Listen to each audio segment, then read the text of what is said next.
Welcome to BDcode on the Arc City Radio. I'm Jabba, your host for the next hour. Thanks, Bob. And I don't know if Sudama also operates the show. Today I'm not alone. I'm with BJ. Hi, BJ. He just came back from the garden. Good evening, all. And we have Jan from Norway. Jan, can you hear us? Yes, I am loud and clear. Okay. And tonight we're going to talk about ancient influence on the actual system.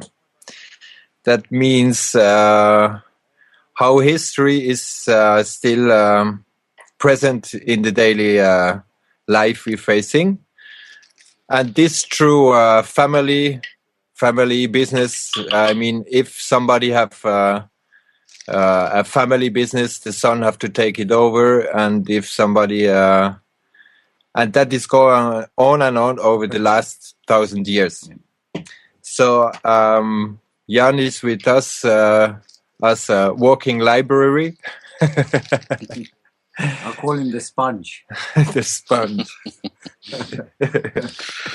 Many names. And we're going to talk a little bit about how the whole thing start with Venetian, around 1100. 11, yeah. And I think the best is we will try to make a little chronologic overview. We will also call it, I think, part 1, because 1,000 years in 1 or even 2 hours is too less time to go over it. But today we will try to make a little overview about the whole influence on the actual system. With what we start, Jan? Venice. Yeah, Venice, the merchants. It's all about trade in it. It's about business. Through money you rule. It's always the money behind the weapon that is ruling things from behind the scene in it.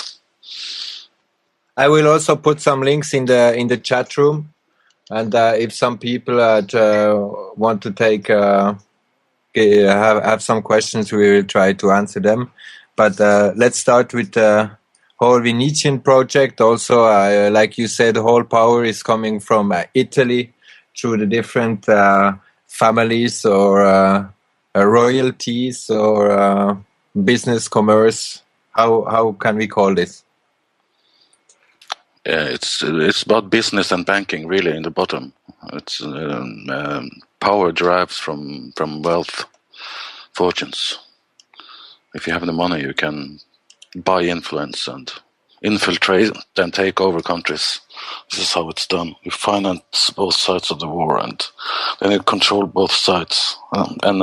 When both sides owe you money, you can set the terms for the bankruptcy, so you can rule them and take over the mercantile business in that country as a part of the deal. I think that is how it works. Okay, so let's go back to the Venetian period and how it all started there, and what influence it is today. Yeah, what I have read up on, it started with the Venetians' trade with the Khazarian Empire, which be the hordes on the great grass plains of Asia, and they were trading with China, and they were trading European silver against gold, and they had a overhead of about 30%, and they sent ships, I think weekly or monthly or something, and they really hoarded money there for like 250 years or something. So they were the biggest holder of gold in Europe. But they had a competition with Spain after Spain got into South America. So then they started wars with Spain and starting to destroy Spain because they did not want any competition. That is why the Spanish Empire fell. Finally. That is what time is that? Well, the Spanish Empire went to South America in the late 1490s, I think. And Venice got almost crushed by Spain and Germany and France and stuff in 1509, if I don't remember wrong. So then they had to relocate to find another place safe so they could continue their power grab over Spain. Okay, what was so special about the Venetians? What was their speciality during that period? And how were they building as merchants, sea merchants? Yeah, they did that, but they had a Khazarian empire, which were land pirates, and they were on a horseback. So they controlled the Mediterranean with all the fortified trade posts, and they did trade with the Khazarian empire because they needed silver because they did not use gold as to mint money. So this is the connection there. There's a book written about this. It's quite. They were trading. They were trading silver. Yeah, European silver for gold from those guys. And from where this silver came? The silver were taken out here in Europe mostly, I think. Okay. And tell us a little bit about their shipbuilding skills and how they helped other nations to commit atrocities across the seas. Yeah, if you look up the Venetian arsenal, which is in Venice, it was the precursor to Henry Ford's assembly line. They were building ships on the assembly line in the 13th century. They could put out one ship each day because it was prefabricated. They just had to put it together. And this Venetian arsenal, I think it was 1/3 of the land area in Venice. It was that large. They had thousands of people living, working there. So they were supplying the boats for the Crusades and for all trade in the Mediterranean because they were controlling it. There were nobody else could do trade on the sea. So they were the IKEA of the day. Yeah, you could say that. On that Italy map of 1494, we can also see different families, like how they call it the Papal State, and they call it the Republic of Venice. And can you talk a little bit more about is these families or this? What are they? Is that the basic of the mafia?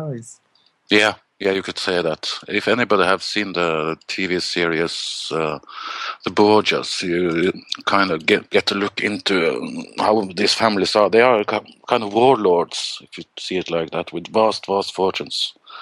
So they employ private armies of mercenaries, and you had something called the. What was the name in Italian again? Yeah, I had Italian mercenary armies that were for rent, and they were warring with each other all the time. It was like civil war up there for a couple of 100 years. They hated each other big time. Between Republic of Florence, Papal. The papal state has nothing to do with it. That's just the business area that they run religion out of. The real true power and wealth is up north. Okay, and what is with the Republic of Genoa? Genoa. Yeah, that is a competitor of Venice for a period because they used to be all together a few centuries before. Okay.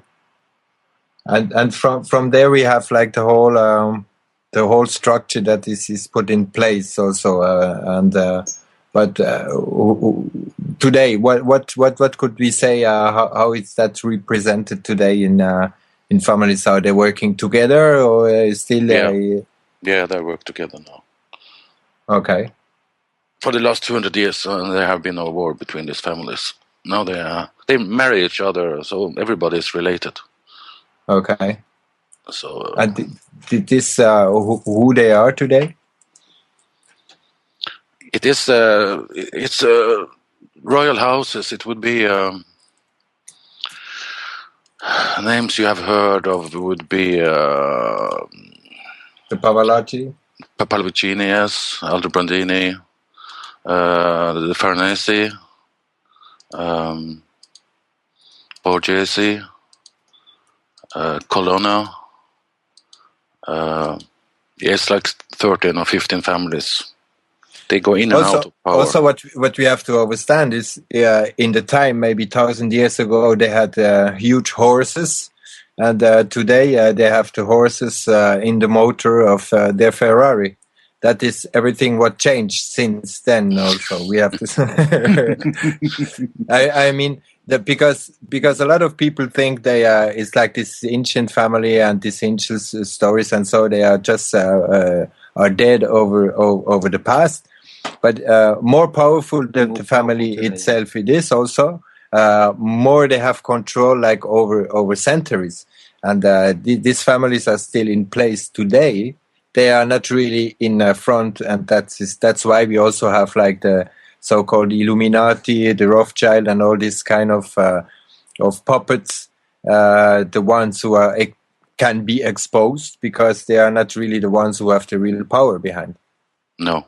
You have front families that is fronting for the old money from northern Italy. That are put in front. For example, in England, you would have the Cecil family and the Howard family, for example. They are backed by the northern Italian money. Yeah, you have loads of them. They hide their identity by passing it on through the wives. That's the way they do it. So it's very hard to track it. They marry their daughters into the other families to amalgamate it. Yeah, but this family are still represented as lawyer, as banking owners, as financial consultant, and so on. But these are all like royal families behind that. I think the people that you see are working now are illegitimate children, because these real power families, they have never worked ever. They just put their power out through their control of education and banking and the military and the intelligence arms that they use as tools of power, really. The Venetians were the inventors of intelligence services and what we call it, embassies. They had embassies in all the royal houses in Europe, and they infiltrated and were advisors and stuff. And did spy, and they had a very good intelligence service, so they always knew what was happening all the time. That was the real power. Mm-hmm. So that's how they are holding on to power today, through their intelligence services, yeah? Yeah, I think they run all of them, really.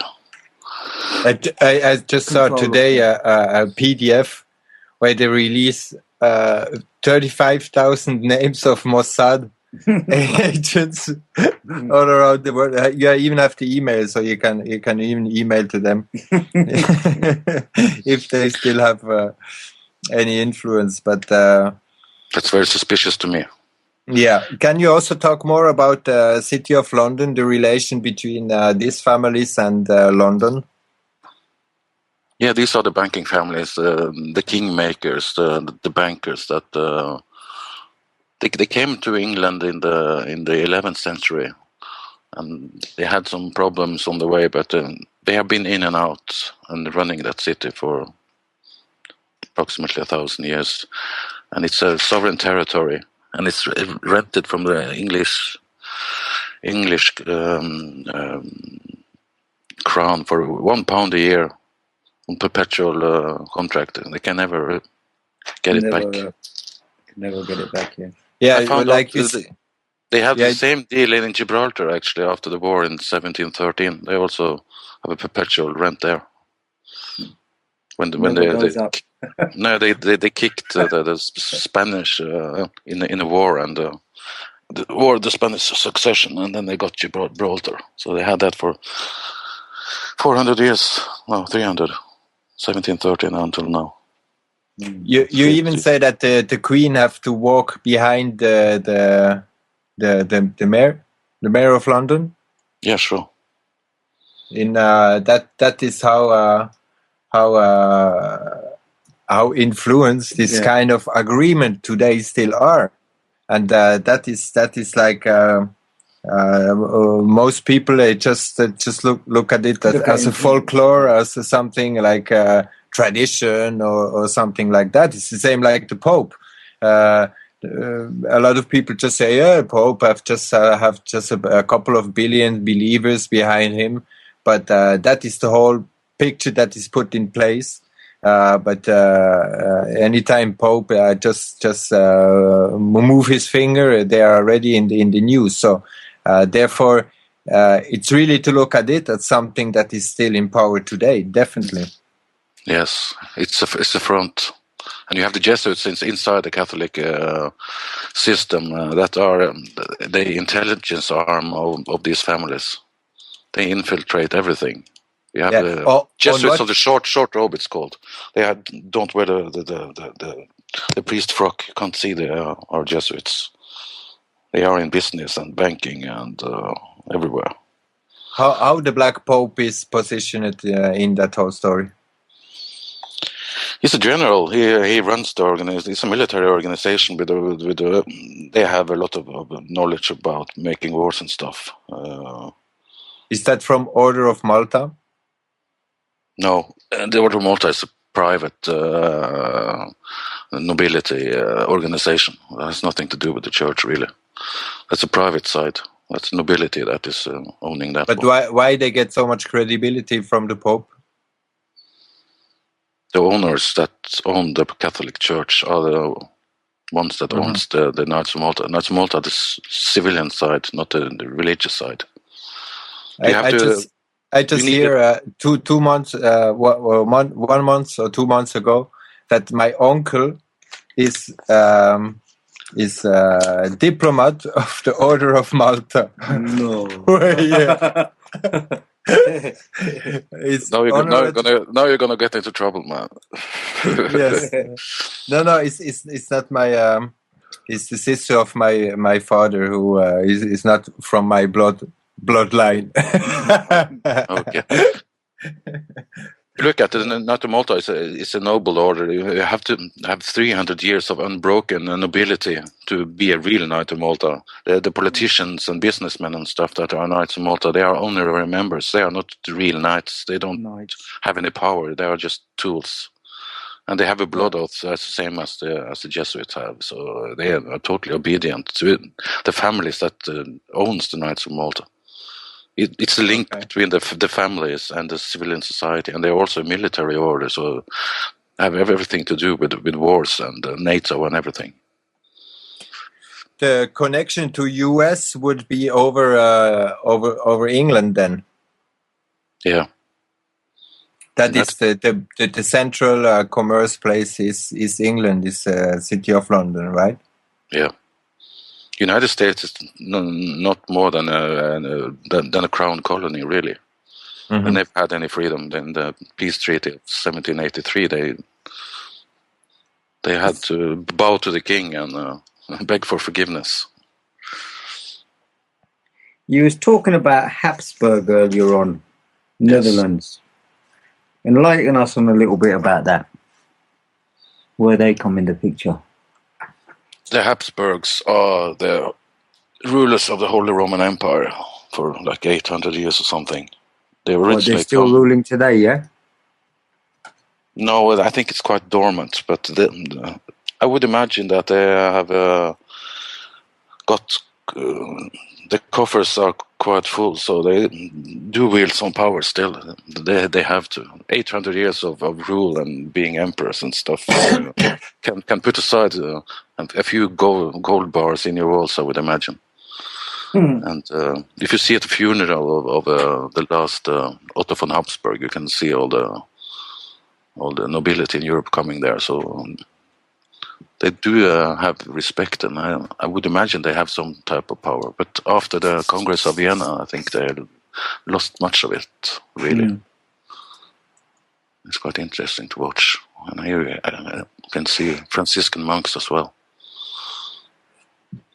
And Habsburg was... what time was that? Habsburg was 1200 or 1200? No, it's older. I can look. I have it here somewhere.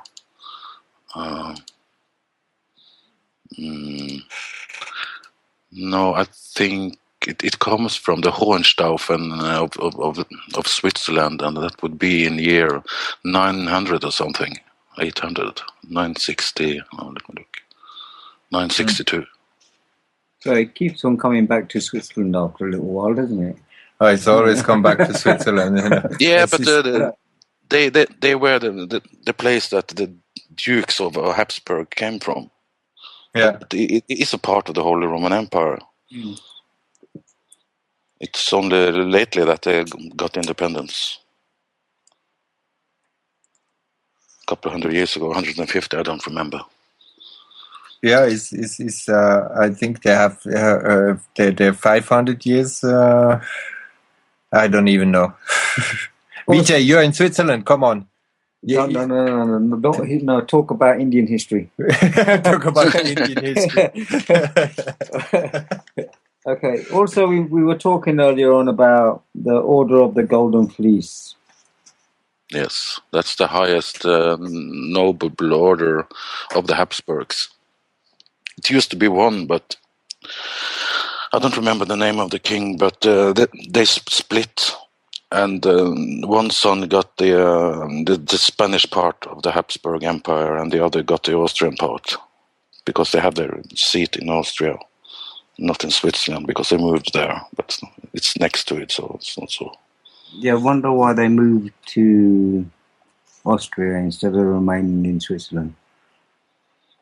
I think it's it's almost the same. I think it's about control. I think because Germany is quite large, and if you want to control it, you have to be nearer. If you're up in the mountains, it's yeah, exactly. It's more mountain in Austria than even in Switzerland. Like, but anyway, the borders changed during the time. I think the east part of Switzerland anyway was Austrian. Not long time ago, even. The borders in Europe, they move all the time. It's continuous war here for the last 1,000 years, really. This must have been the longest. Still, I'm quite amazed how you can find like different borders and areas who stayed like over the time. It's like not because of mountains or so. It's really like some borders, but sometimes it's also some rivers or some difficult places to conquer. But I think it's quite amazed how still you can find the different parts, and even after 1,000 years, you still find the same influence also of old history, and you see how the people are really connected to their place where they are and their whole history, and how they hold on old traditions, like how we call it traditions. But that kind of traditions in their mind is really to control and enslave humans through commerce. And that is the whole subject that we are talking about. That today the law we have, even the ones, the canon law in the Vatican, people say, "Oh, that was the law, the Roman law in the time and stuff." And no, this is every country have a coded law that comes from existence law. That means this law are still existing and they are still in place. And the countries and we as public people are just like, how we can say, we are just under civil law that is like something, a coding from the different law. But the other laws are still in place. And maybe we also just can talk quickly about the UCC law. You said that UCC law was created in 1944? Yeah, I think so. I should look it up. It has to do with With the banking crash, right? With the USA. yeah, bankruptcy. Yeah, 1929. The start of the BIS just 1.5 months after that. And if you look at the name, Bank of International Settlements, what are they settling? They are settling the debt of the countries that are bankrupted, logically. So one country after the one bankruptcy, and they sign up to. I think what? it was 9 countries that got bankrupted at that time. If I don't remember wrong, that would be BIS was created in 29, I think, or get at least sovereign status in Switzerland at 29, and that was also. Got an operation in 1930, but it was started in 29. The crash was in October, yeah. So I think the bank got started in December or something. Okay. But all the major countries that were in the Second World War were actually under the thumb of the BIS, because at this time you did not have IMF or the World Bank or anything. They were running it directly. Now it's the IMF is just the link in between. That's it. Yeah. The IMF got. I can't remember the name of that thing that happened in late. The war was not even over. Fuck, I can't remember. Big banking meeting in the States in 1944. I don't know if anybody else remembers it. Yeah, here it says also what's about Bretton Woods. It's called. Sorry, Bretton Woods.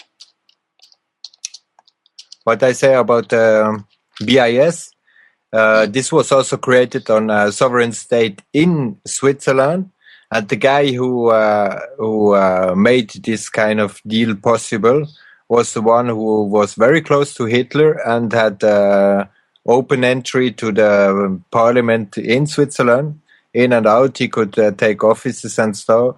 And that shows that the Swiss politics was very much involved in creating the bank also for Hitler. Hitler also needed a bank in the center of his war game, if you can call it.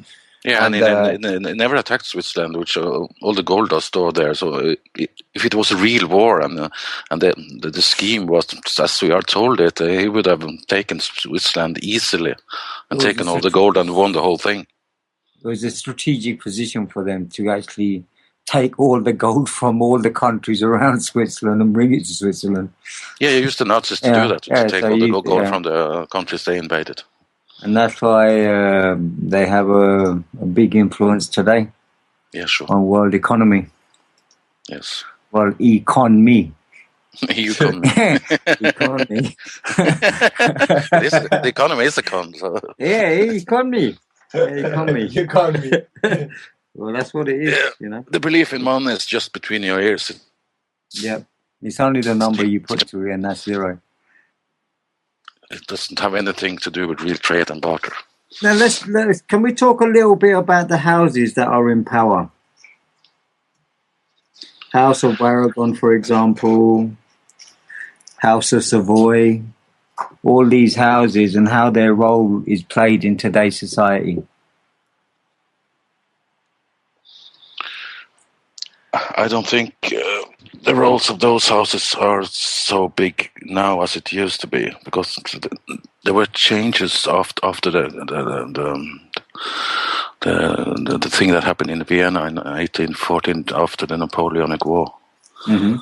I think the trading families actually took over power, and the royal houses now are more just a front, really. I don't think they wield any power as they used to. But there is also a lot of royal families that we don't really know. I think definitely if we talk about Queen of England and Netherlands. There's that rumor going about the King of England, you know? Yeah, I mean, you can see the ones who are also, like you always say, the ones who are exposed in the media are not the ones you can put the finger on it. It's like the ones who are never exposed to the media. You can try to Google the Pallavicini name, and you can't hardly find anything on Google on that family, and that tells me they have real power. Yeah. If you can make the logarithms of the Google search, don't find any information of real power. Yeah. Yeah, that is, yeah. Yeah, you can find 1,000 pages on the Rothschild family, but the Pallavicini close to nothing. Nothing. Yeah. Higher up the food chain. Yeah, it's the other one who the Muslim. What is his name again? Shah Pallavicini, I think his name. He's running he's running the Muslims. He says he's a Muslim, but he's not. He's from the old families. But he still exposed himself very much. Yeah, you can find a little bit about him, but it's very low key. Yeah, you can see he's not European. That's for sure. These families are not from Europe; they are Asian. That's the funny part about it. That the people that run Europe, they are not. Asian. They are not white. They don't look European, and they hide in the shade. And if you look back in the good old days, these families never went out with people. They lived in their fortified castles and had other people do the dirty work. They never showed their faces anywhere, so people did not know what they looked like, really. And in that period, they powdered their faces and went. We talk a lot about the Italy powerhouse, but what is about the Asian connection? Families, royals. Magyar. The Magyars are Khazarian, and Khazaria was most of that was in Asia. That would be Kazakhstan now, for example. Very fucking huge country. These are the grass plains that they were controlling for hundreds of years. They disintegrated in the late 9th century. And the rulers went over the sea and into Italy and settled there. So they're not from Europe. But you still that the whole powerhouse seems to be in Europe, England, and so on.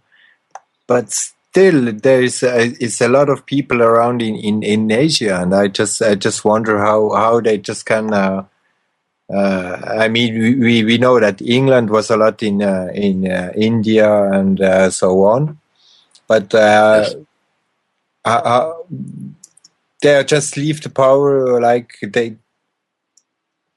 Yeah, maybe they are more decent people and they just cover their own shit. Yeah. Instead to try to conquer the world. But we also hear a lot about Indonesia, Indonesia, about the banking and also some mafia stuff about Indonesia. What is that? More the Western world who is implanted in Asia? No, my later research have been I've been finding out stuff. If you see at the countries that are not on the map of the IMF, that would be the other part of the Khazarian Empire, the Uyghurs that were running China, that the Venetians were doing trade with and made their fortune with. So they are running a few states over there. They have Hong Kong and Macau, and they have Brunei as well, and that would be in Indonesia. Everything that is not IMF is the other fraction. Yeah, there's a reason why they are not in there. Okay. Because NATO and the IMF and the power in the West could take that over easily within just a few days if they wanted to. Is that the reason why Americans want to go more to Asia? I'm not sure. They have moved all the business and over there now. China is brand new, super huge mega cities. Everything is new, built within the last 10 years. And ghost cities there as well now, aren't they? Yeah, they are ready for something. Yeah. Where you say? Ghost cities. In China. Yeah. Yeah, it's like a little bit in America with the underground bunkers and so on. I mean, they are preparing for something. All the FEMA camps and all that shit. Yes. Today we just. Did you send the video about the churches and FEMA camps? Yeah, yeah. I thought that was a good one, actually. Yeah, this was a very good one point. because that makes a lot of sense. You know, people who are going in the church, you can almost do anything with what you want with them. So I will try to find it and post it out too. Makes a lot of sense. Also, if you can talk about more the today politician, can we say? Because they are all dressed since like when you call of the House of the Lords. House of Lords, yeah. You know, in England. Can you talk more about that? Yeah, the House of Lords is a peerage of England, right? So they are the real rulers of the nobility over there. And if you look at how it's built up, you have a lot of bishops and stuff in there. So the church is in with the lords as well. So it's a mix of church and state or the nobility in England. It is a Venetian system, really. Venice got into England during King Henry VIII, and because they had so much problems, they could not stay in Venice anymore. So they took over that island, and after that, Great Britain became rulers of the seas with the help of the Venetians and their shipbuilding qualities and all the vast wealth they had and financed everything. Mm-hmm. So they came in there and changed their names and under the radar. Like they do. Yeah. Still doing. Oliver Cromwell was a Venetian. Oliver Cromwell.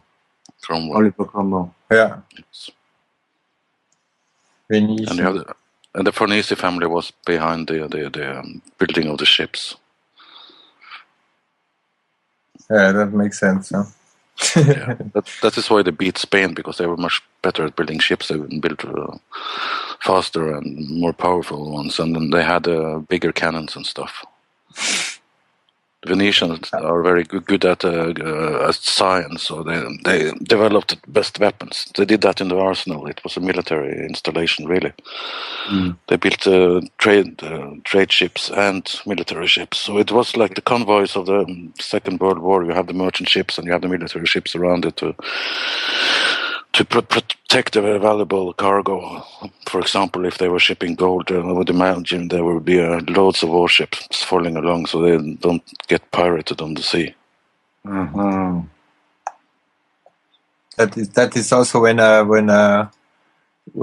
a ship get lost, right? That is also the whole story about. And that was you sent me that. You know, you remember when the popes throw something in the sea and the ship is coming to the port, and that is canon law. Canon, yeah. That is like the beginning of when the Pope took like the higher up seal also with his finger ring. Yeah. It's all symbolic. Sealed, yeah. Of course, it's all symbolic, and a lot of people may think that this kind of stories are just like folklore or something like that. I can repeat myself again. This is stuff that is still in place today. That's why we have this kind of traditions, how we call it. That's why you have like your National Day. All this stuff is put in place to conquer the energy of the people. That is all what it is about, to divert the people from what is in the actual life, and they get even a free day for celebrating the church or the Pope or the Queen or something like that, and they are just happy that they have off. But a lot of people follow this kind of tradition, folklore or whatever, without even knowing what is really behind. Yeah. And that is the dangerous point, and that is where they take all the attention to their that they over 1,000 year installed family business traditions that have nothing to do with humans, have nothing to do with human beings who have to live on Earth. That is what influence us in this whole system, in this whole fake powerhouse, if you want, commerce house. That is the main point, and I think that is what makes that all this folklore and all this ancient influence is still very much influenced today, and the people just follow because they think it is folklore, it is culture, it is all this kind of crap. They hide the truth behind by telling us that it is fiction and it doesn't have any impact in society today, and that's how you know that it is for real. They promote lies as truth and vice versa. Yeah, black is white and white is black. I just found the video of the FEMA camp. I will post it in the church and FEMA camp. I will post it in the chat room. That is what happened to the Jews during the Holocaust. It was the rabbis that led the church to the fucking Auschwitz and stuff, because they were Khazarians. They were not real Jews, and they tricked the real Jews to go there. They were following the rabbi. They trusted them, and the rabbis got changed the name and relocated after the war. That is also about the so-called contract between the Jewish and Hitler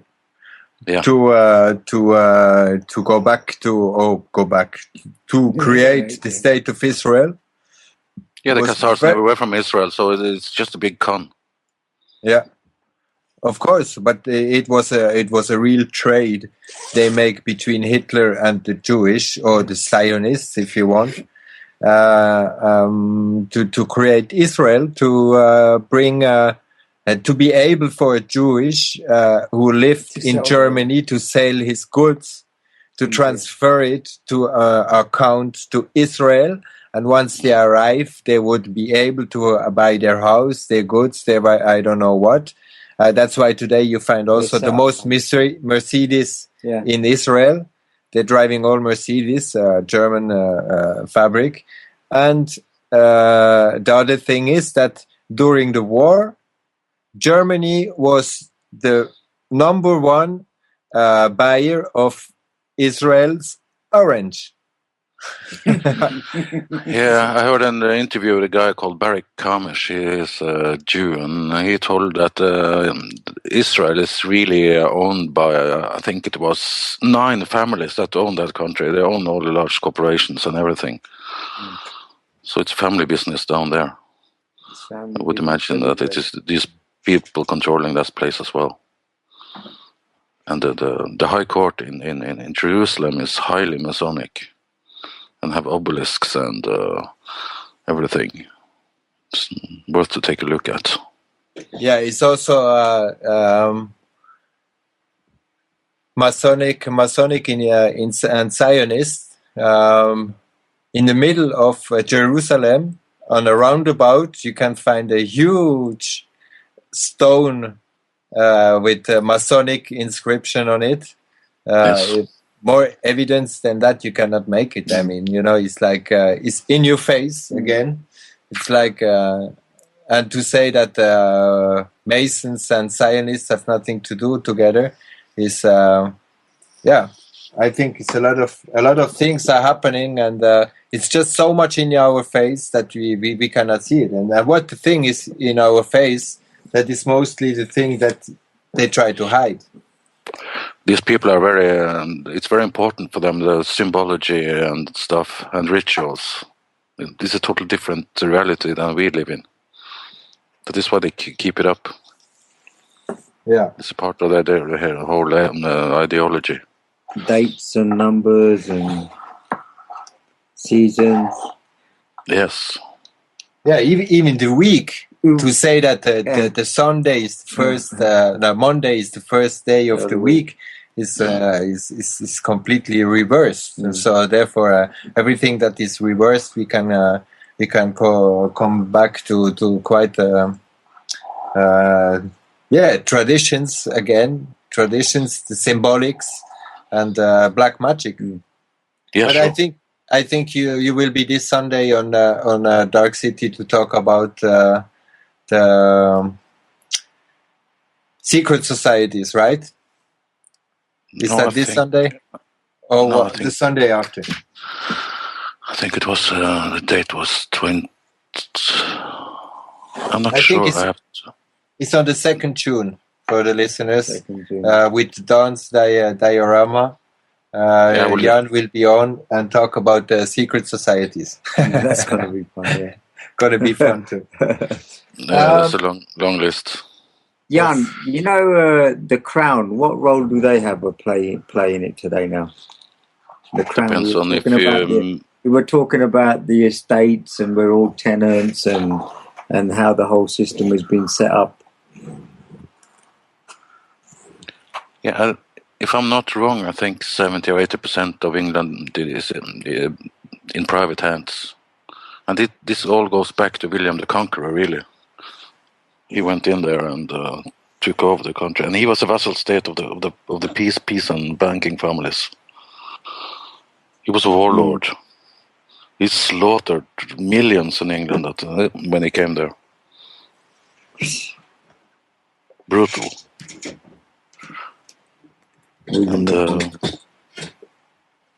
And these people have been used in the Crusades as well as mercenaries. He was a warlord. He was talking about the Swiss mercenaries as well. Yeah, what you call them as Swiss spikers? Yes. Can you tell them more about them? Because they are protecting the commerce. Or? Yeah, they were mercenaries for rent and was used by many countries. In Italy, it's called condottieri, and that is families that live of selling soldiers for hire, and the Swiss were the best infantry. The Swiss pikers were by far the best ones. So if you had them on your own, that's why they protect the Pope today still. Or? Yeah, I think so. Seems like it. Because Venice did not have any their own army; they were dependent on paying armies to fight for them. Yeah, and they don't trust them. That is the other part.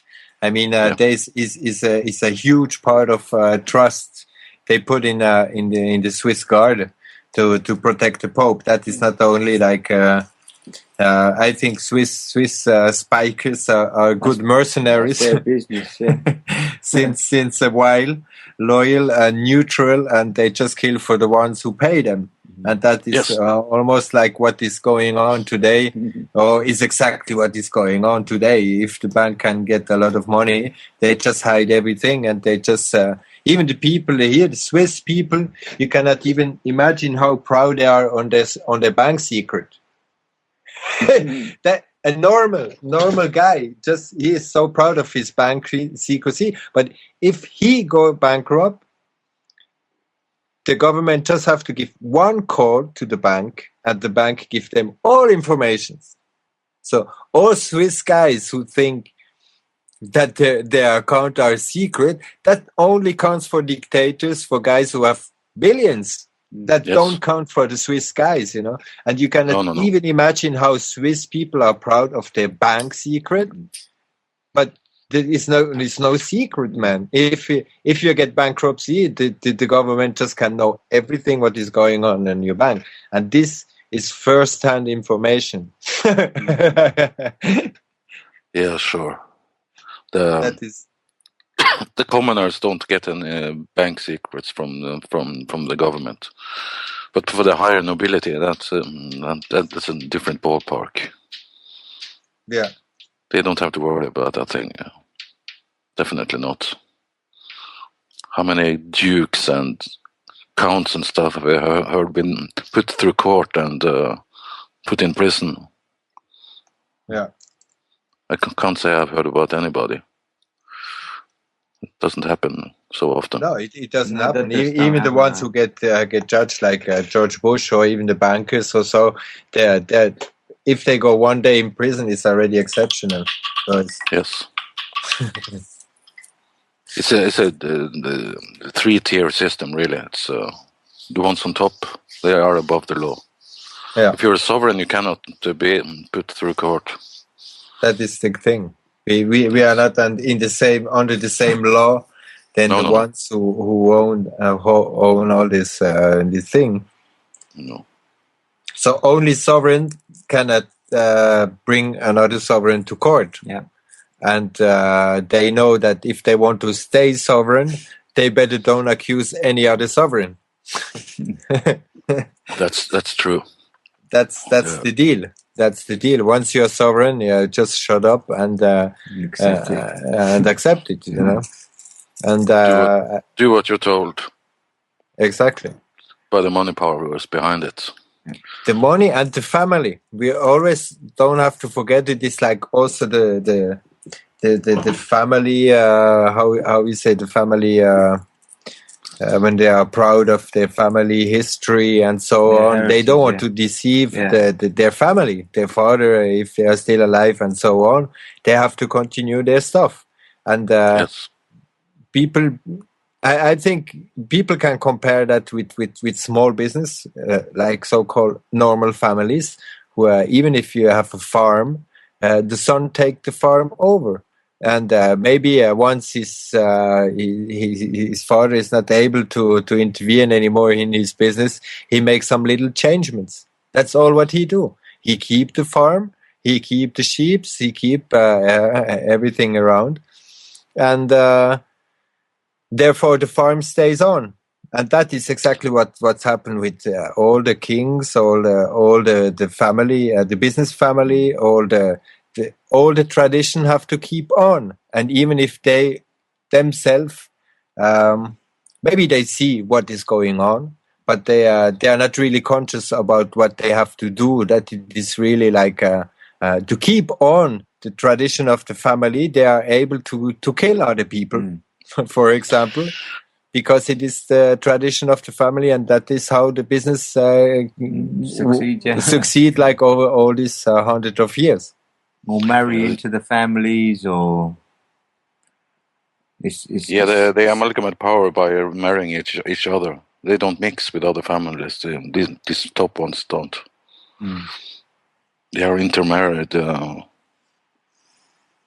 the generations, and they keep it within those families. Jan, Yeah. you want to keep on another 30 minutes or an hour, or should we continue the next week? No, it's the same for me. Okay, then I think we will just play a little song if Bob is around, and then we are back after the hour. Bob?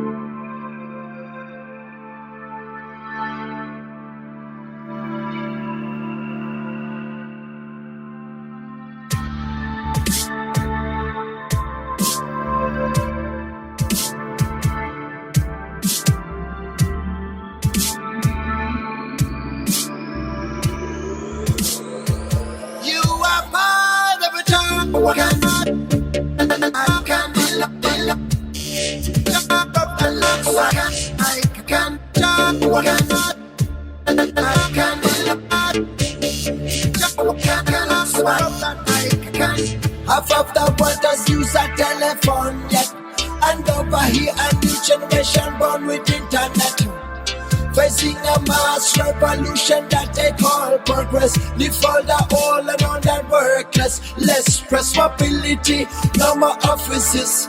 The world as a workspace, this is what you're facing. Face it, embracing, mixing of our races, shifting all our forces. New world that trotting on his courses.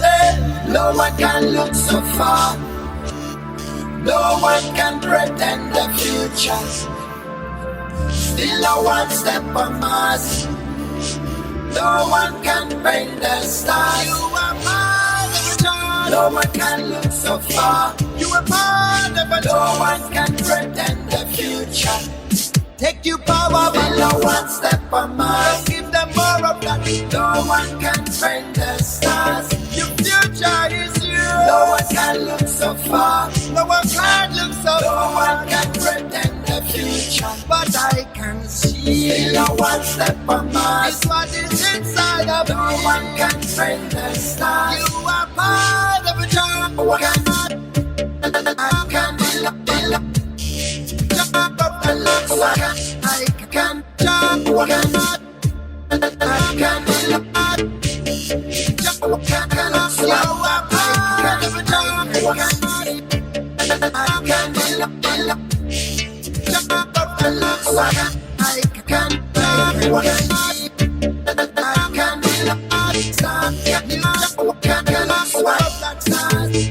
go find resources in out of space. Have a microchip installed and your heart replaced. Robotics modified genetic codes. Without notice, it's time to switch on digital mode.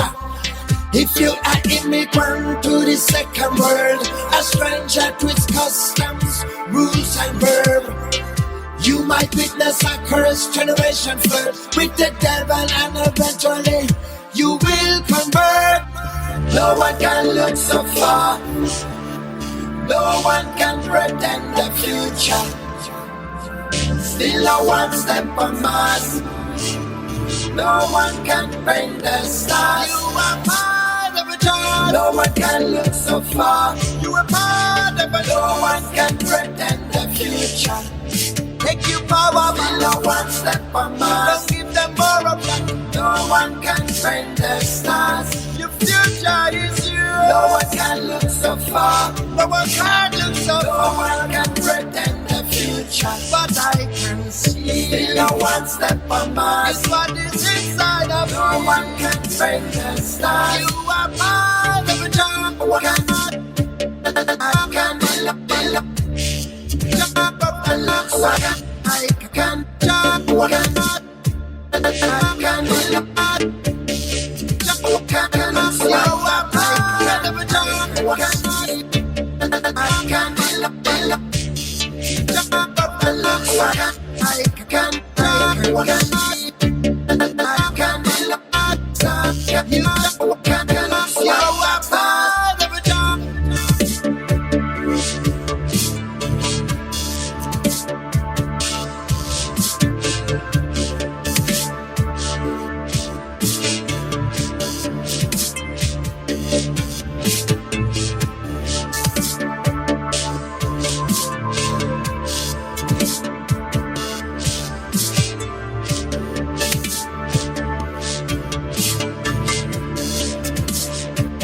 you are part of a job. No one can look so far. You are part of a. No one can pretend the future.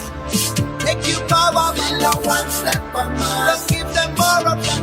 No one can find the stars. Your future is you. No one can look so far. No one can look so far. No one can pretend the future, but I can see. Still no one step on Mars. It's what is inside of me. No one can find the stars.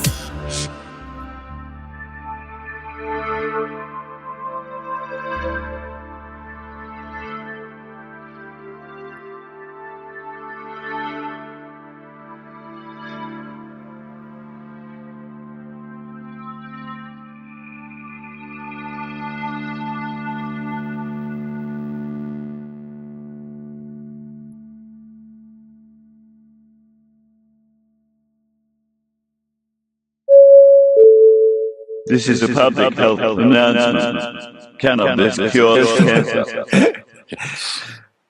BDcoded on the Arc City Radio, and we talk about ancient influence on the actual system.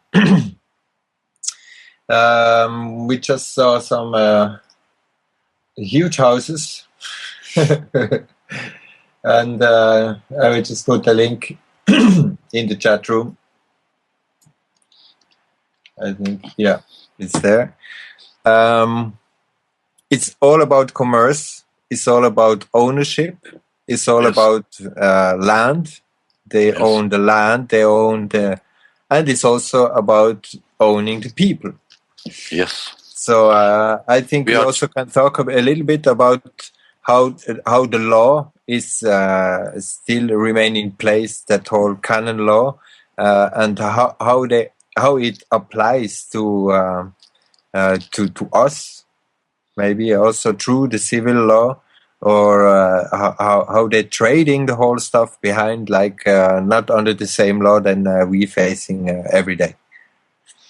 Definitely not. We are chattel property to these people. That's movable property. That is not. Land is real property, and chattel is things you can move around, and they can move us around and put us to work, so they can drive wealth from our sweat equity. It's almost about that same thing that we talked about before, the treatment between Hitler and the Zionists. It's also about IBM, how they managed the slaves or the prisoners, the German prisoners, and also to say the amount of prisoners that they was there is not because they liquidate.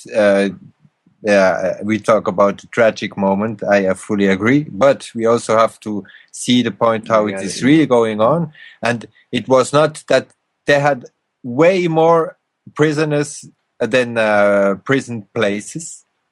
Yes. And what they did, they put different prisoners because they tracked all their stuff per IBM, because the people have subscribed their religion, their money account, their everything, and IBM took everything, and they managed where the prisoners have to go, in which prison camp, that they could produce goods for the Nazis. And they work for IG Farben in Auschwitz. They have a big factory, a chemical factory. Exactly. They work them to death. IG Farben, right? Yes. Yes, and this is the same who own Monsanto today. Yes. Yes. I almost fall down the table. And it is true, and even Angela Merkel, she really is very much related to that IG Farben and all these commerce things. And it's the same, like also, I just can mention anytime I have the possibility. The high up in the Parliament of European Union are not elected, like Barroso and company. They are in place, selected, chosen. Yes.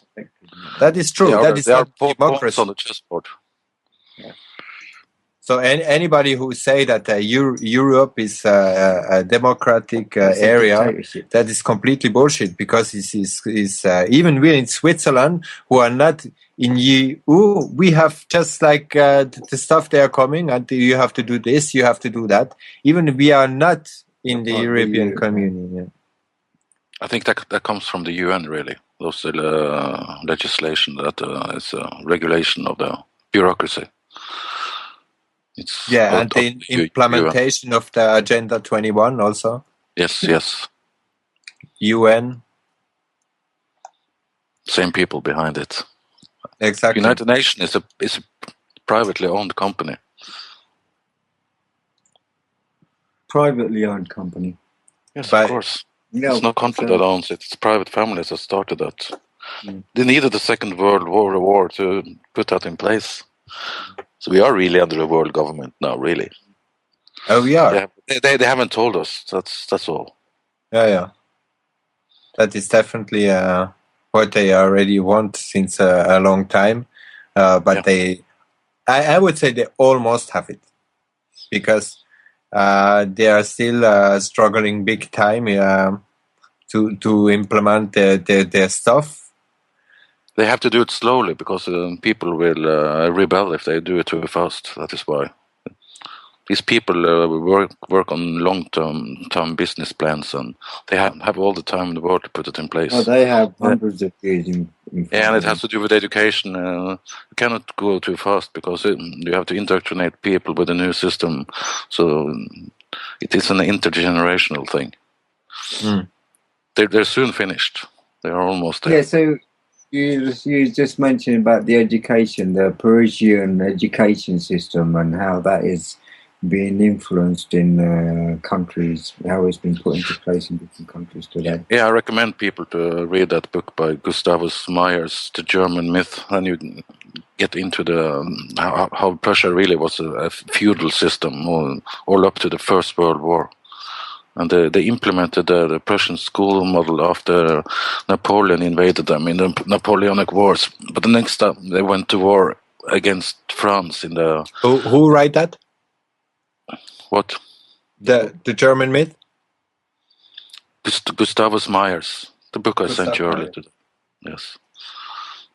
Quite interesting book here. I think he's from German descendants, lived in the States. It was written in 1912, I think.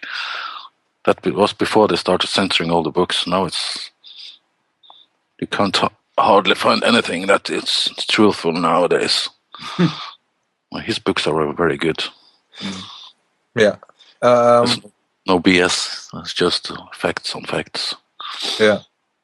And how much, like also how we can say that it's only the winners who write history, how much we can trust to information that is really coming from centuries. How you see that point?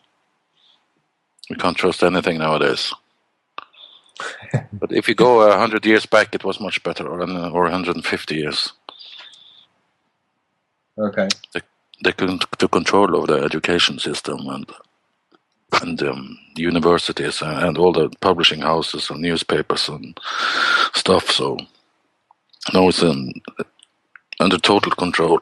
Everything is centralized. We have Reuters and Associated Press and everything. It all comes from one source. So how can you trust anything? It's not possible. It's just propaganda, really. Keeping the masses ignorant is a big part of the agenda. But on the other side, they are very proud also. Like we say with the symbols, they are very proud to put their symbols on all banks and official buildings, and so therefore they are very proud of what they are doing too. I mean that is also how Papa Royal explained to Son Royal how he have to be proud of what the family achieve, you know. Yes. So therefore, they are writing down their stuff, but of course only in their sense that it is making them making them shine and not putting in any dark light.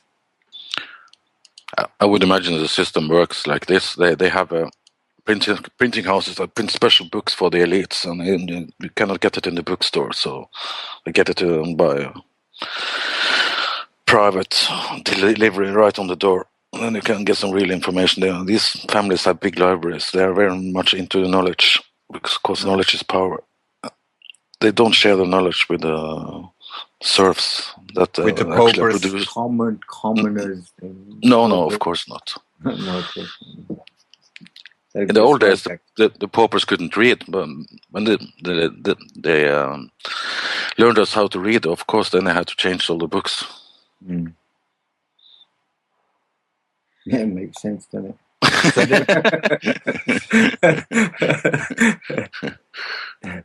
don't. It's just. But that's why it's also the legalese and all this stuff are put in place to still be able. What I also see is like maybe just short about the Masonic connections. Like when Kerry go to China, they I saw that more and more. It's like anytime they have like a handshake, the TV make a zoom to the handshake, and there you see it clearly. I mean, it's not the usual handshake they make, and even the importance they put on it. It's for me. I almost see it like they put like a sign to the ones who stayed home to see say that they are still in business together. Yes. Could that be something? Of course.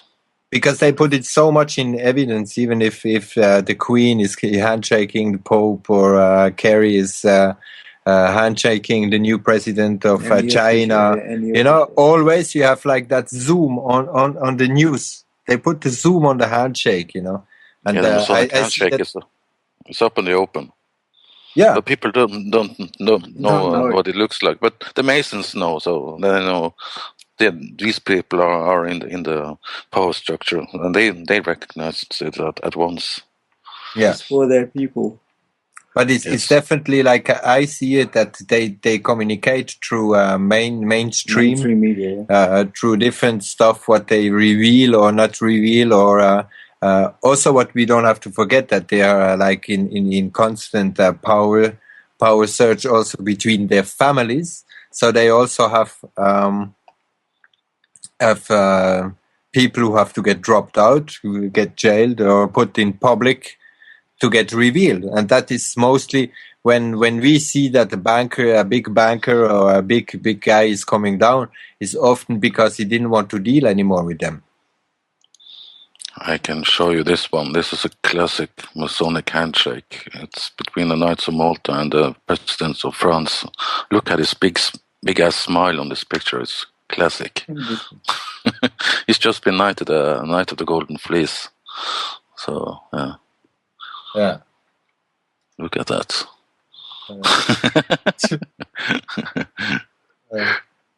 They're really they're not hiding. The guy on the right is the ambassador of the Knights of Malta. Yeah. You can see who's the boss. You can see who is the boss here and who is their end boy. Yeah.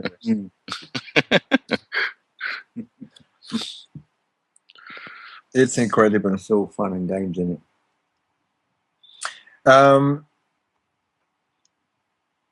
Still, we have a lot of people that are like, how can we say, the puppet masters, but the relation or the strings, how could we say, that relates to puppets are also replaced by other guys who put in place.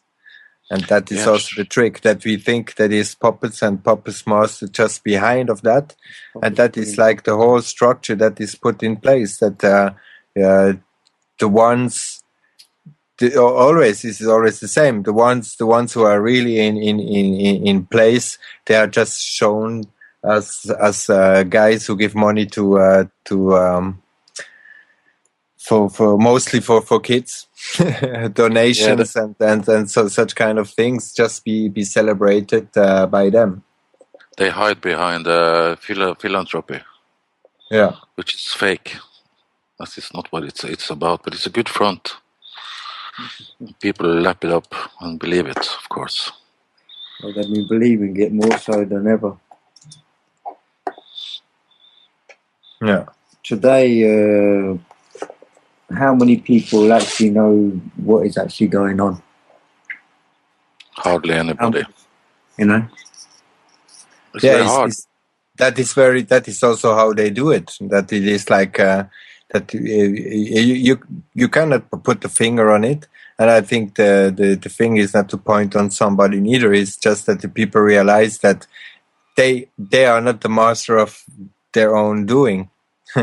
That is something that almost anybody can realize, that if you want to change something, you're not really able. You're not even want to do something in civil law. You almost you lose all your rights. Civil law is done for commerce. It's not done for any human rights, for anything that could. It's just a financial transaction. That's all it is. Financial transaction, definitely. It's the same like we were saying today about the judge's role in a courtroom. It's about financial gain to access that straw man account. But how much people really realize in this position what kind of thing they have to do to make run their thing, and how much they think really about their own consequences?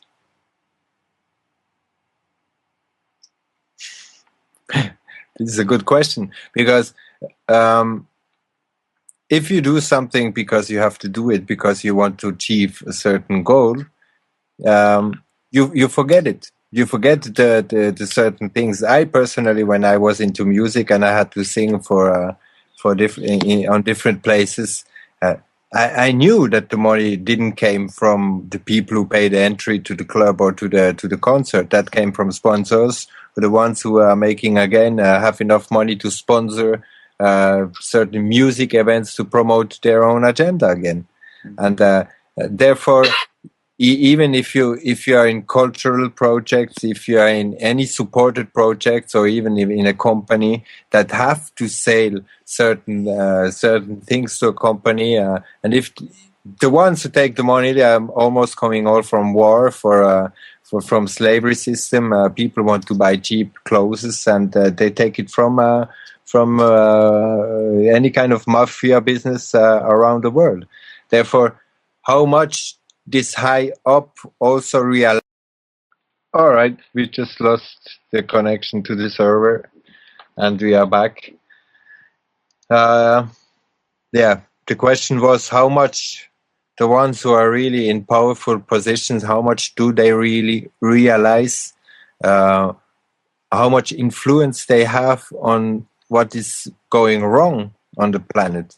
I think first of all, they don't have the time to think about. That is it's very compartmentalized, so people don't get the bigger picture. Then you have to be really high up in the system. Exactly. Yeah. But do you think even the ones who are really high up, they realize themselves? You know, that is always my question. Like, how much themselves they realize? They see us as slaves, so it's just a management system. Real lies.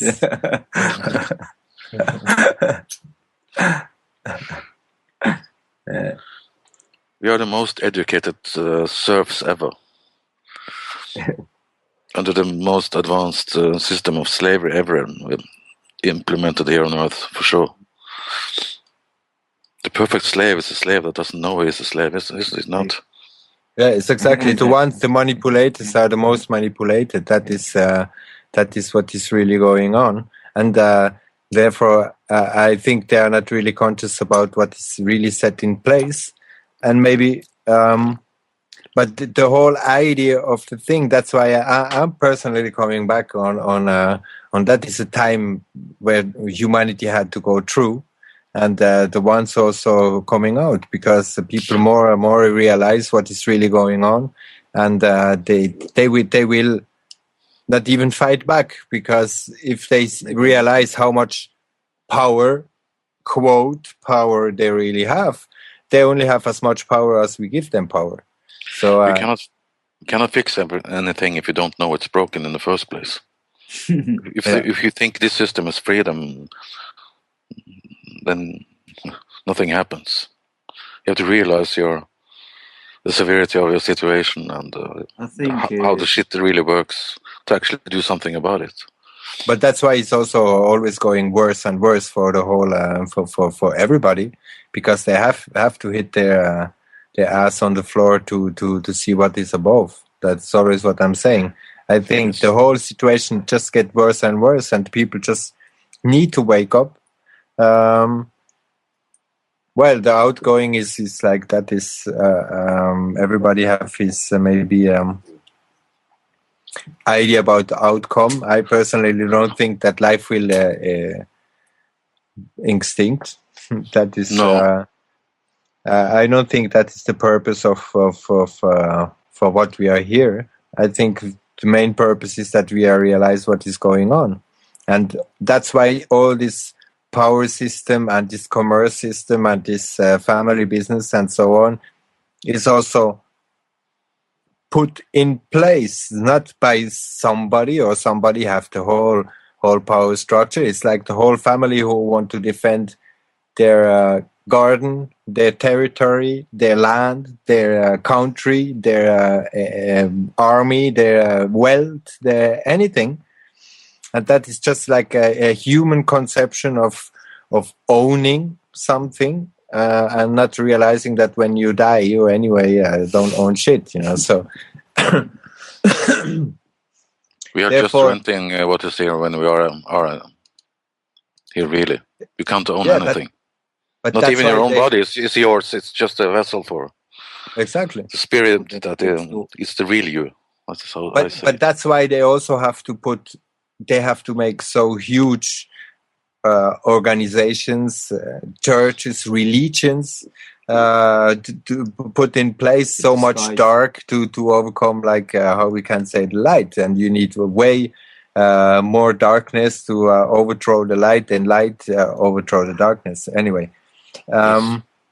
let's come a little bit also about this whole commerce. Is also religion is very much also a part of the influence part of the masses, but it's coming through the same history finally. Yes, I see religion as trauma-based mind control. People are fearing burning in eternal flames in hell, and that keeps the population in place. And the power structure are representative of gods, and it's a very. They know the psychology and how to rule us through mind control. That is also that Prussian education system to keep the masses in slaves and in control, right? Yeah, because Christianity is dead, so then they needed a new system. So this is a new one. This is a system of science, not a religion. And that where is that coming from? What? That system. Russian. You say Germany also, old Germany. Yeah, Prussia is an old name of Germany. It was developed in Leipzig. Yeah. Almost same place than Ingolstadt, the Illuminati. Yes. Yes, it's all very much linked together. It's all the universities in America, school education system. It was imported over there. Yeah, Wilhelm Wundt is the originator of this thing. He trained Pavlov and that German guy, B.F. Skinner. They were pupils of him. So they did parallel. They did it in the Soviet Union and in America at the same time, in Germany, because they run both sides of the chessboard. Of course, it's like Republicans and the other ones. Yeah, sure. Yeah, they definitely run the same thing. I mean, more obvious than Obama and Bush. I mean, Obama came in place because everybody was pissed off of Bush, and as soon as Obama was there, you can see that he just continue and make it even worse, the whole situation, in completely the same direction than Bush. So people have been hoodwinked. Yeah, it's like in France too. I mean, the ones who really think that they gain something to have the Holland on place. I mean, this is complete illusion, and politicians are put in place to defend the national bank to the private banks, where they all get all the loan to make the country running. And we come back to commerce again, influence, commerce, politicians, and the whole thing. Can we talk a little bit about the city of London also? We had the nice map about with all this Saint Martin, Saint Catherine, Andre in what was that? 1300.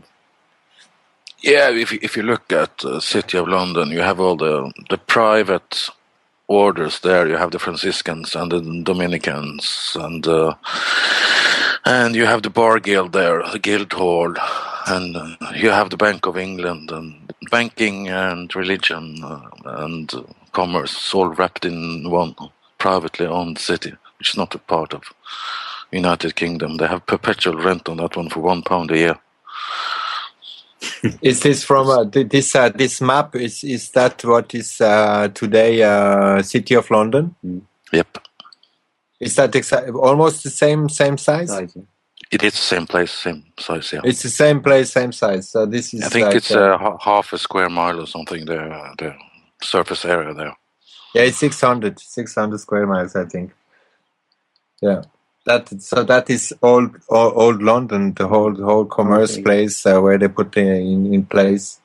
And Operation Center. Yeah, and also the city names. What you mentioned.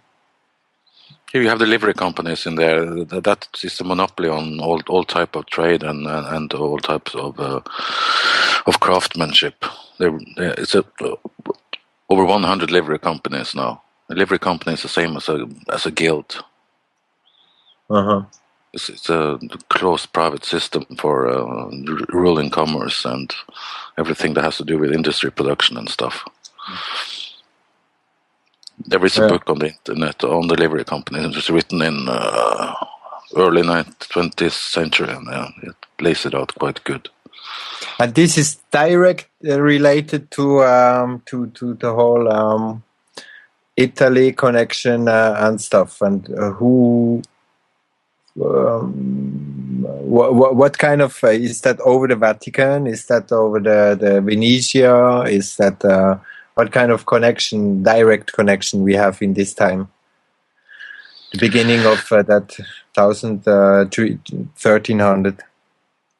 Yeah, the whole guild system is northern part of Italy invention, as would be in Pisa, Florence, Genoa, and Venice. Okay, it's a private system. It's all run by these families, and they exported that system to England. Okay. England was a poor country; they didn't have any money. So, if you have a lot of money, you can buy a country. The reason why to make it, why to go up in London? You have any idea? It's an island with sea on all sides, so it's a perfect place if you are into commerce on the sea. Yeah, that's the thing, huh? Yeah, and that was also the time when was that thing created with the Pope, when the Pope make the swore on the sea that if somebody I don't remember that die or you're lost at sea, everything comes back down to it's something legalese. You sent me to. It was very difficult to read, but that was like the when it was created. That's if somebody don't claim his identity or his person, or I don't know exactly what they call it. You get lost at sea. You get lost at sea after 7 years. Yeah. And then they claim all the assets and everything. Exactly, and then when the boat is coming to land, that is the land where your identity get registered or something like that, right? And that is the same. It's maritime law. It's maritime law, exactly. It comes out of the Sister Cavie Act in 1666. When that is later then. Okay, that is later than 1300. Yeah, but that is when it was implemented as a business model.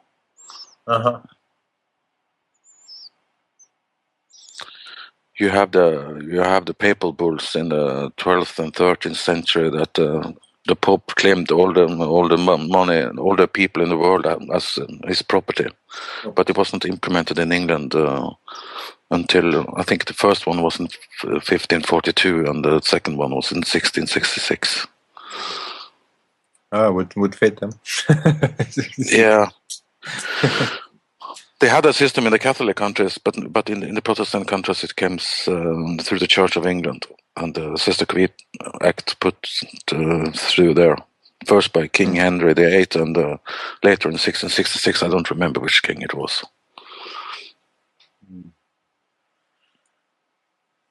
That is, yeah. It's funny. I think it's very funny to see how all this old stuff keep so long in place. Myself, until I didn't. Mostly you showed me this kind of things. And they are proud of their history. That's why they put it also in place. After we never can trust 100% what we read or what was told by somebody over hundreds of years, if it is exactly correct. That's why it's also important to read a lot of things to make your own, to get your own ideas why a certain conflict was done in a certain time, to see why it have to overcome and who get the profit out of it, and what is keep in place over so long a time. And that is exactly what we say before. If one time you are sovereign, you will never accuse another sovereign. You will deal that under family thing. It's like in Kosovo, they have like the family code. So if somebody hurt another family, they come even to Switzerland to kill another member of another family only because of the code, the honor code of something. And that is what keep in place such kind of power structure over centuries, because they don't want to deceive their parents, their family, and the people they have around them. What they thought to be like the only thing what keep them in place today, and why they stay rich. And once they are rich, they want to stay rich. They don't want to fall down to the pauper, the ones who struggle every day to get something to eat or to cover his head. No. And that is exactly what makes this kind of power structure are so powerful still today. Is full of ignorance. Even on the ones who do it, even the ones who make certain deals with certain companies, they don't ask the question if this company is going to make it something good. They think anyway, because they're going to church on Sunday and they give a little money to the church, or they support another child in Somalia, that they're going to make good with what they do the whole week. They're just making bullshit to pay like Sunday a little amount to certain things just to buy up their conscience. And that is exactly the religion's thought of a lot of people. It's like the same, like we talked yesterday. What was the word? What was the word yesterday, the philosophic word we talk about? Oh... Bob, maybe something about the past. Can you be responsible of your... Responsible. Yeah. Responsible. Can you be responsible for something you did in your past? The word itself, it says response with ability. So you only can respond with ability in the present time. And that is something that's why people also never admit their fault, because they think they are responsible for something they did in the past. And that's exactly the same code that this whole family used to keep in place, to keep their power structure up, because they think they could be responsible for something that even their whole family did in the years in the past. And this is very powerful mind conception to keep people in place, and that they continue to doing what they do, even if they don't agree with it. Yeah, I mean, you can ask if you ask 10 people if they are happy what they do every day. I think you will maybe find one who say I'm happy with what I'm doing every day. Therefore, if a royal kid or some or commerce or any rich family, they do the same. They do the same exactly just to continue the whole shit going, without even knowing what they do. And all the evil they have done in the past, they are very afraid that we find out, because then their days are numbered, so that they have to keep the lie alive to protect themselves. If you understand what I'm saying. Yeah. If you start lying, you cannot stop. No. It has to be continuous. Exactly. But they even, you can change your own reality. That is what they do mostly too. That once they believe in a lie, the lie they remains, and you change the reality, and you say this is how the things have to go, and that is a very good implementation for The mindset. world's built on lies today, isn't it? Yep. Nothing's the truth. Hardly anything. Everything is upside down. Mirror reverse. Reverse psychology. Yes.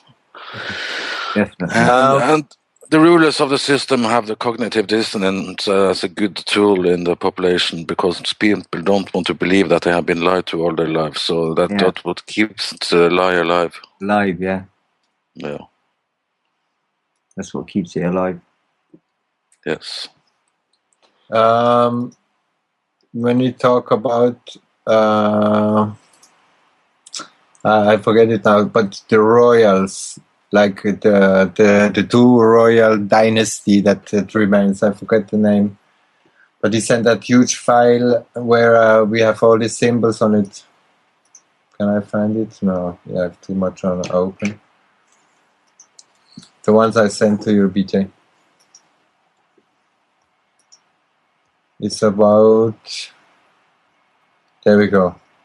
Samesian. Yeah, Magyars yeah. and Sarmatians. Can you talk about them? Samesians and Magyans. These are different tribes within the Khazarian Empire. I think there were 4 or 5 of them. And the Second World War was much a civil war between these tribes, and then the Magyars came out on top, and they annihilated the Sarmatians, which were the Russians. That is why there so many people died on the Eastern Front. On the Western Front, hardly any people died. But on the Western Front, it was like 18 or 20 million people got killed. Yeah. And both dynasties are related back to Poland again, right?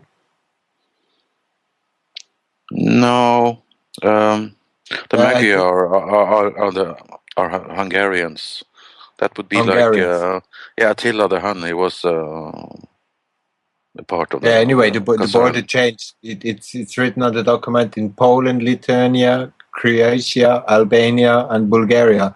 And what kind of connection they have with because Italy is not on the map, is not very far. So what kind of influence they have? Is more the Venetians also, or is that more the Khazarian Empire disintegrated in the late 9th century, and the Magyars had problems with the Bulgars, and they fled to Italy, and they hooked up with the Persians that run Persia. Pisa. That were the merchants from the old Persian Empire that got crushed in the 6th century. So it's a mix of the Persian power structure and the Magyar power structure, which is running the northern parts of Italy. You could see that the House of Savoy, they were at the 2,500-year celebration of the Persian Empire a few years ago, and so you can see that's the connection. More north. That is almost Switzerland then. What? Savoy? Savoy, yeah. No, that would be northern Italy and a little bit of what is now France. Now France. And you also talked about Italy-Spain connection. Yeah, the southern part of Italy has been under the house of the Spanish, the house of I can't remember the name now. But the kingdom of Neapel or the Sicily? Naples. Naples. It was under Spanish rule for a few hundred years. Okay. If you see south of the Papal State, it was Spanish. The House of Aragon. Okay. And they had also like in 1300, even the Papal State had just a little island in the middle of Kingdom of Naples. I'm not sure. Maybe Benevento, I think Benevento. Yeah, it might be. Yeah, that's again on this map. it's very interesting to see and in which direction they also go, because even like the ones who went first to America was not really English people. That was more Italian people. That's why you have very much Italians also in America from the whole beginning. Columbus was from Genoa. Genoa, yeah. Yes. But that was like the first guys who went in the first class to America. That was all the gangsters who have the money to pay already then to pay the money. Conquistadors, they're called. Yeah. In Spanish. And they start Spanish, you say? Conquistador is Spanish. Okay. That means conquerors, I think. Yeah. It's like Spanish also is unlimited. Yeah. Yeah, it's like to say all roads lead to Rome, and I think that's the same thing to say that the whole. It's not really that always going to Rome. It's more that all roads coming from Rome this way. Yeah, the families behind it are from north of the Papal States. They are banking families that started the Catholic Church and are the owners behind them. But Rome is a place they run their business out of when it comes to religion. Well, they must be making a hell of a lot of capital every day, every second, mate. Yeah, I think the Catholic Church is the largest corporation in the world, really. I'd imagine anyone being bigger. No. They are holding a lot of property and gold and stuff. And they got much of the gold that came from the Spanish Empire because they were cooperating with the Spanish for a few hundred years before the English took it over later. What's about Lombardy? Because that is northern Italy. Yeah, and but they are very more ancient than they are. No. Yes, I understand it. People from Pisa came over in the 6th century. So, but they were warring with the Germans back and forth. So these people are warlords, and even the families that are fighting each other and making wars against each other. But for the last 200 years, they are peaceful. They are one block now. The wars between the families are finished. Yeah. Consolidated. Yeah, they have consolidated their power. It's they're married between them and stuff to. Now they're controlling everything. So. Yeah, when they started killing each other, they could really put their power into place. What do you say? Yeah, when they stopped warning against each other, they could use that energy against us instead. Yeah, that's exactly what they did. Yep. It's like a little bit after the Cold War, they just have to invent the terrorists. Today we are the terrorists. Yeah, we are the enemy. Kill you. No, but the Trading with the Enemy Act in 1917, and then it got changed again in 1933. So the population are the enemy now. So of course they call us terrorists. Yeah, of course. It's like today I saw in France they say also the ones who attack the policeman, it's not even they care about the health of the policeman. They say the ones who attack the policeman, they attack the state. No. You know, that is how the government today defend like the ruling class. You know, it's like you attack a policeman, it's not even, you attack a human being. You know, no, it's not even that. You attack the state, you know. That is how we get presented today to this whole power structure, that it is the human can't really shit. That is definitely what we can say out of that. And we are paupers like the P in our passports, and we are the commerce for their wallet to make even their way more money out of it. Your human capital. Human capital, mostly the energy, because also money is just energy in a way. You have to give energy to have it, and you even have to give energy to spend it. And you even spend energy worrying about it. Even spend energy when you don't have it. What exactly is it? Nothing. Just materialized. Yeah, materialized. Out of nothing. Yeah, materialized nothing. It's a good one. They keep us trapped by us focusing on the material world and being what do you call it? Consumers. Spend money for stuff that we don't need. Yes. It's totally ridiculous. Yeah, it is. I also like the video you sent me, like how the North Korean see the world. Yeah. Even if I'm not really sure that this was North Korea who made the video, because they use banksters and all these kind of terms that is like more.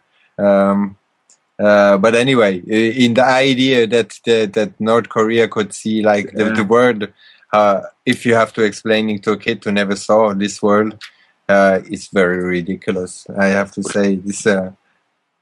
Well, Kim Jong-un went to boarding school in Switzerland, so they probably had a lot of information from him, I guess. He reported back to his father. Another puppet to be in place. Yeah. I think they leave a lot of dictators in Switzerland, doesn't it? Sorry? I think they leave a lot of ex-dictators in Switzerland in hiding. Ex and future and actual banksters and politrix and Swiss cheese, chocolate, and Switch watch. Time is very important. That's why Switzerland is also here.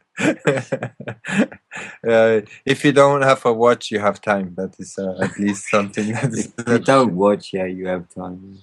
If your main focus is to generate money, the watch is very important. Sorry?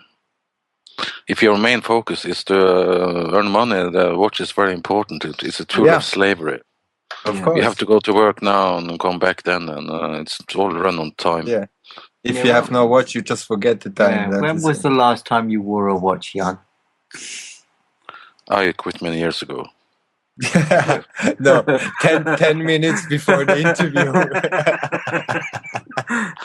No, I don't wear a watch anymore. Yeah, no, that is something very cool to live through. Yeah, I think this whole thing show like the start of the commerce, show how also war have to be created to continue the commerce, how even the House of Lords is influenced and still keep the same traditions. Yes. How canon law is still put in place, and the main reason for the whole Vatican is to keep that canon law up. Because the main guy who is maritime law on top, maritime law, canon law, and the created UCC, and the stupid civil law, where we are just some persons, the masked that for the theater, for the Latin theater, yeah. And that shows also the whole monopoly that is put in place. Even the ones who know a little bit monopoly, you just can Go to the bank. You can go to the bank, no, but you can check up the streets. Yeah. Even here in Switzerland, when they make the monopoly for Switzerland, the streets who are on the game itself are all important streets where you have the biggest bank in each country.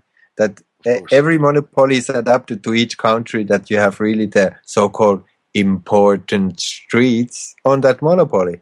It's like also the prisons and so on is on the same street and monopoly. Yeah, it's true. It's fucking true. And they really put it so much in big plain in full sight, like in plain sight. Hidden in plain sight. Yeah. It's the same also like with the banking. Why would they put so much symbols and even the reptilians on the banking buildings and all that thing? There is many evidence out there to see that they celebrate and they are really proud of their whole manipulation. And the whole seeing eyes everywhere. All seeing eyes, and I just see like my kid, 11 years old kid. I showed her already when she was 6 the whole all seeing eyes and where it appears all around, and she said this is the mode now. Everybody have it, and they say it just like all over the place, and it's getting so much more obvious every time. Like also we say this afternoon, that is the whole commerce is also about food supply. It's the whole commerce about food, that is merchandising the water. And that's why they also tax already the rainwater in America. That is not a joke. That is definitely something that in a couple of states in America, you have to pay tax for your rainwater. That is fucking joke, but it's real. And also like the Nestle, Swiss Nestle guy, boss said that water is not a human right. I mean, we are coming to a certain degree where you cannot say that this kind of stuff have no influence on our daily life. If people don't wake up now, there's no hope for humanity. It's all in your face. So too. I think so too, but a lot of people wake up, and therefore, once I think it did have to be a complete crash in a place where you lose your water, where you lose your food, and the simple people. And we don't have to forget that the most brainwashed are in the Western world, because if you go to Africa in the desert or somewhere where the people live with nothing, they would have no issue to change the whole system. They would have no issue with that. It's only the Western manipulated people, who is still a minority, who will have very much struggle to survive any change that will change the whole system. But for food, if we break the food chain, or at least already only on the half, if the people make the half food themselves, this whole commerce also will have no chance to go on. No. Same thing with the religion. If we think that the religion have no influence on our daily life, that is a very fucking illusion. Everybody who work and get a free day, think about why you get a free day. That is not because they want to give you a free time. Because they want that you spend your energy on traditional stuff, on everything. It's like today. This is done that the people are spending their time and their energy on the actual influence. Yes, seems like we finished 2 hours now. Yes, and we will see. Maybe we're gonna make a second part, maybe on the more actual, more stuff that happened like in the last 50 years, maybe we can say, or maybe only the last 100 years. 100 years, to make a part 2, maybe in 2-3 weeks, or when we are ready to make it. Thank you so much, Jan. Yes. Thank you so much, Jan, for joining us on BDcode. BJ. Yes. And thank you very much. And take care of yourself in Norway. I will try. Yes. You know what's happening over there, don't you? Yeah. It's communism big time over here now. I just saw the Norwegian flag on the Bohemian group. Yeah. Yeah. I was like, what? Yeah. Yeah, it's there too. You notice your red. Thanks a lot, guys. Yeah. Thank you. Talk to you soon. Thanks for everybody for listening, talking in the chat room.